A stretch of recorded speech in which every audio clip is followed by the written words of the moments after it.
যে দেখো বন্ধুরা, আমি বানাচ্ছি দইয়ের শরবত। প্রচন্ড গরম পড়েছে, তো এটা পেটের জন্য খুবই ভালো। তো দইয়ের শরবত বানিয়ে নিচ্ছি, এখন শেষ। এটার মধ্যে আমি কি কি দিলাম বলি। ঠান্ডা জল দিলাম, ফ্রিজের দই দিলাম। দইটা আমি ঘরে বানাইছি, কিন্তু বাজারের দই না, চুকা দই যেটা ওইটা দিছি।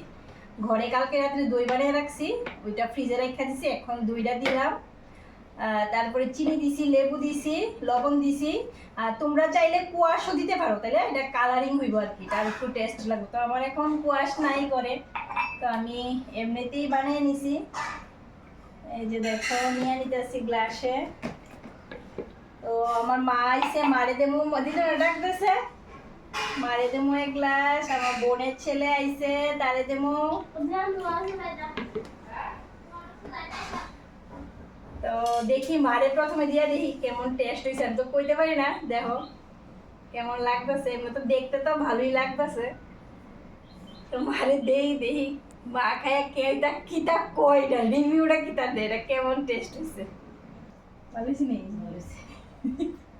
মিষ্টি হয়েছে না? আসলে মিষ্টিটা কম দিছি না, কম হয়েছে। ঠিক আছে, তো আমার লেগে লইতেছি। দেখো এই যে দইয়ের শরবত ঢালতেছি, একটু খা।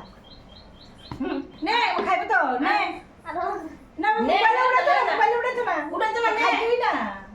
খাইতে আসছ না কেমন? আসলে স্বাদ হয়েছে, টেস্ট হয়েছে, খুব টেস্ট হয়েছে। এটা পেটের লেগে খুব ভালো। তোমরাও বাড়িতে এই গরমের মধ্যে এটা বানিয়ে খাইবা। চলো টাটা।